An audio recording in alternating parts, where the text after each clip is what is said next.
the Rambler Network.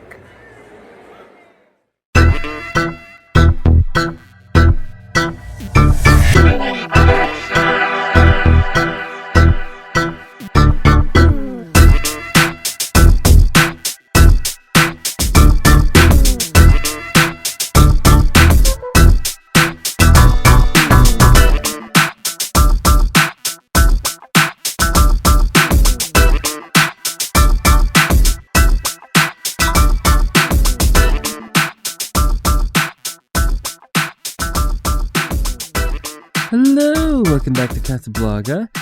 In this episode, I'm talking about Fried Green Tomatoes, which is a 1991 film directed by John Avnet, written by Fannie Flagg and Carol Sobiesk, and starring Kathy Bates, Stuart Masterson, Mary-Louise Parker, and Jessica Tandy. It's based on Fried Green Tomatoes at the Whistle Stop Café by Fannie Flagg. I grew up with this movie. I watched it a bunch as a kid, and it was actually the very first thing I ever watched on Max when it premiered. It's no longer on there currently. So, before I talk about the movie itself, I'm going to do a little background on the book and the author, Fannie Flagg. She was first known as a comedian and actress. She was a TV panelist before she turned to writing. She grew up in Alabama. Her southern roots directly influenced the small-town feel of Whistle Stop in the book. It was published in 1987. It became a bestseller and resonated especially with readers drawn to its themes. So it's basically a story within a story.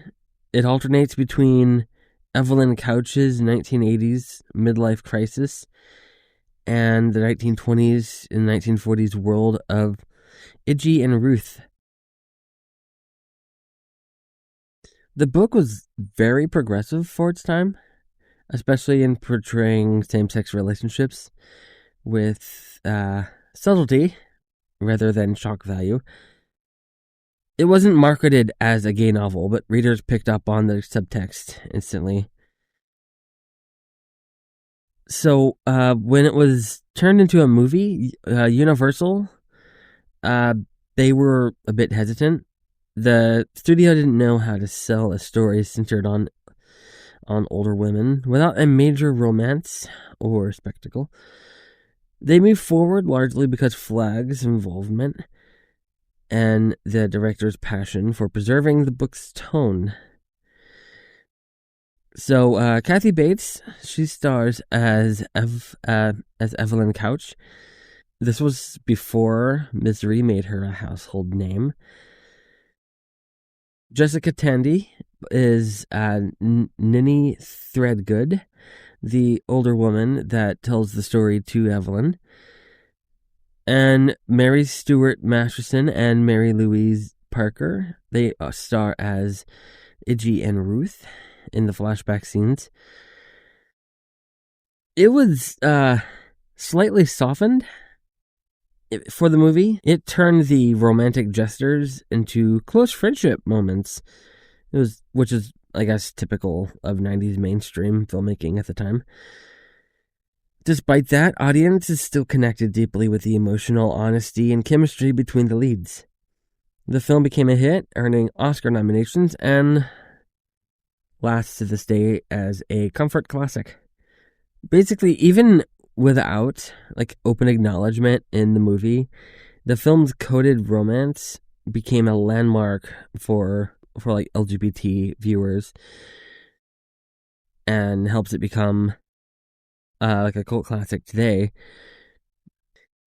Also, the story portrays racial tensions and black characters with empathy, though still with white-centered narrative typical of its era.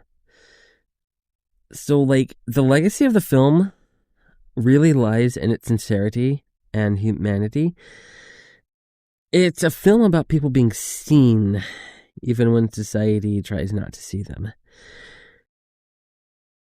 There have been attempts to revive or make the story. In the early 2000s, Universal explored a television adaptation, but it never got out of development. In the late 2010s, there were several writers pitched reboot ideas. Nothing gained traction. In 2020, NBC they announced that the Reba McEntire was attached to star as the owner of a modern whistle-stop cafe. It was a sequel series, tying back to the original story decades later.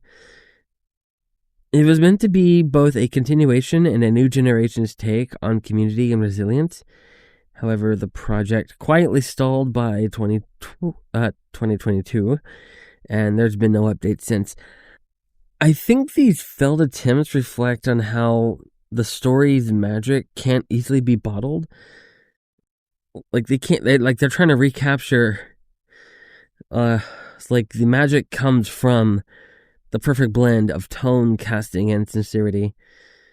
In fact, Fannie Flagg once said the story was never meant to be rebooted because Whistle Stop represented a time and spirit you can't recreate in modern Hollywood. So I think out of all of those revival ideas and reboot ideas, I think the only one that could potentially work would be the sequel series, because I kind of want to know what happens to these characters after, like, in the movie. But, like, I don't think that it would work.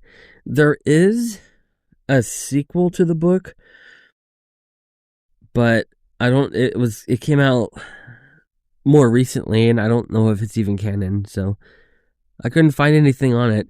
I couldn't even find a copy of it, so, yeah. I listened to the audiobook on Audible, and it was really good. The narrator is Lorna Raver. She was really good.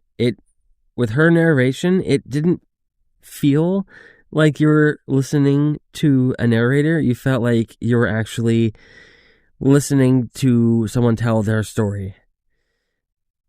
And that made it more interesting. But like I said, I didn't look that hard. I'm sure if I actually put in some, like, actual work, I could find the sequel. Like, the sequel is called The Wonder Boy of Whistle Stop, and it came out in October 2020, and, like, I couldn't find it. I couldn't find it. I did look. Like I said, not very hard, though, because I think I read somewhere it wasn't canon. It was like a whole original story, and but yeah, like, I don't know if they should remake or reboot it. Hollywood keeps trying to modernize or reimagine it. However, some stories are best left where they belong. And like I said, like, this was originally on Max when they first launched it a few years ago, and now I'm looking on Just Watch, and it's not available to stream anywhere. You could rent it on Amazon, YouTube, Apple TV, Fandango, and, like, stuff like that. But I ended up just buying the Blu-ray. So, I mean, that's always an option. And cut.